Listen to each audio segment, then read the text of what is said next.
신청한 사람이 누구야? 잠시만요.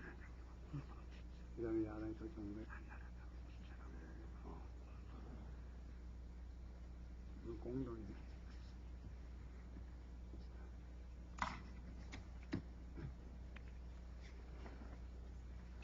이사일정 제1항 헌법재판소장 윤영철 임명동의안, 이사일정 제2항 헌법재판소 재판관 권성 선출안, 제3항 헌법재판소 재판관 김효종 선출안, 이상 3건을 일괄하여 상정하겠습니다.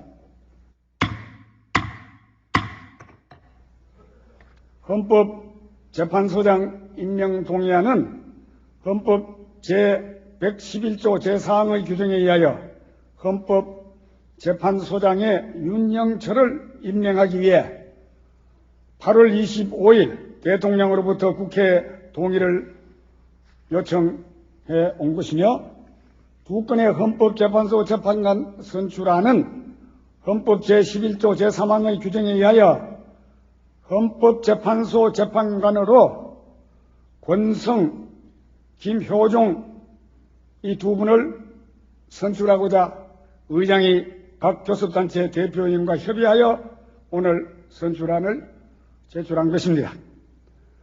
참고로 말씀드리면 권성 씨는 한나라당에서 추천을 했고, 김효종 씨는 여야 공동으로 추천한 분이라는 것을 말씀드립니다. 대통령이 헌법재판소장으로 임명동의 요청한 윤영철과 헌법재판소 재판관으로 선출할 권성, 김효종 이상 세 분의 재산신고사항과 병력사항은 관계 법령에 따라서 지금 배부되어 있는 8월 30일자 국회 공보에 게재하였습니다. 참고해 주시기 바랍니다. 그러면 인사청문특별위원회의 신진남 간사위원 나오셔서 3건에 대해 심사 결과를 보고해 주시기 바랍니다.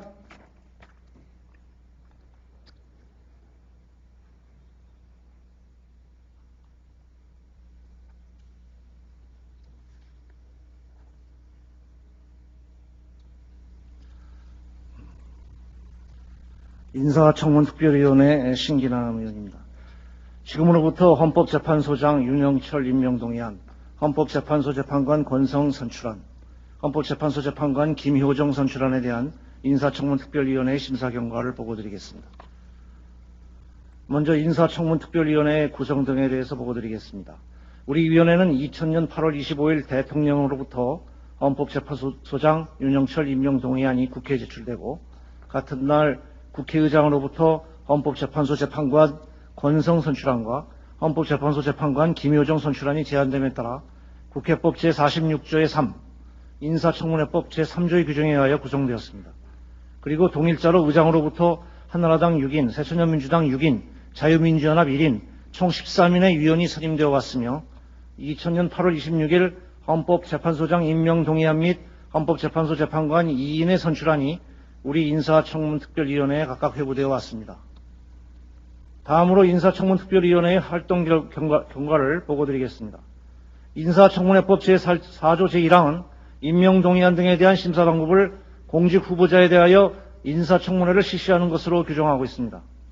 이에 따라 우리 특별위원회는 8월 31일 제2차 위원회를 개회하여 헌법재판소장 윤영철 임명동의안 및 헌법재판소 재판관 권성, 김효종 선출안에 대한 인사청문회 실시계획을 의결하였으며, 이 실시계획에 따라서 9월 5일과 6일 양일간에 걸쳐 여야 의원 모두가 참석한 가운데 인사청문회를 실시하였습니다. 첫날인 9월 5일에는 헌법재판소장 후보자 윤영철에 대하여 인사청문회를 실시하고, 참고인으로부터 헌법재판소장 및 헌법재판소 재판관이 갖추어야 할 덕목 등에 대한 의견을 듣고, 그 이튿날인 9월 6일에는 헌법재판소 재판관 후보자 권성, 김효정에 대하여 각각 청문회를 실시하였습니다. 그리고 9월 7일 제5차 위원회를 개회하여 인사청문회법 제10조의 규정에 따라 헌법재판소장 윤영철 임명동의안과 헌법재판소 재판관 권성 김효종 선출안에 대한 심사 경과 보고서를 채택하였으며 오늘 그 심사 경과를 본회의에 보고드리게 된 것입니다. 그러면 인사청문회 과정에서 중점적으로 논의된 주요 사항을 말씀드리겠습니다. 먼저 우리 인사청문 특별위원회는 헌법재판소장 후보자 및 헌법재판소 재판관 후보자 2인에 대한 인사청문회를 실시함에 있어서 인사청문 대상자가 우리나라 최고의 헌법 해석기관이자 기본권 보장의 최후보로인 헌법재판소를 구성할 헌법재판소장 및 헌법재판소 재판관 후보자인 점을 고려하여 후보자의 가치관과 우리나라 헌법 및 법체계에 대한 견해를 밝히는 자리가 되게 함으로써 우리나라 최고의 헌법재판관들로서 능력과 품격을 갖추었는지를 철저히 검증하고자 노력하였다는 점을 말씀드립니다. 그러면 후보자에 대한 인사청문회 주요 심사 내용을 말씀드립니다. 먼저 위원들은 후보자들에 대하여 국가보안법상의 일부 조항의 위헌 여부, 사형제도의 존폐 여부, 남녀차별적 성격이 있는 호주제도 등에 대한 문제와 국회에서의 법안 변칙 처리에 관한 견해, 복수의 기본권 충돌 시 판단 기준과 헌법재판소 재판관의 자격에 관한 사항, 그리고 과외 금지에 관한 위헌 결정내 등에 관해서 공통적으로 질의하였습니다. 다음은 각 후보자별 특징적인 질의 내용을 말씀드리겠습니다.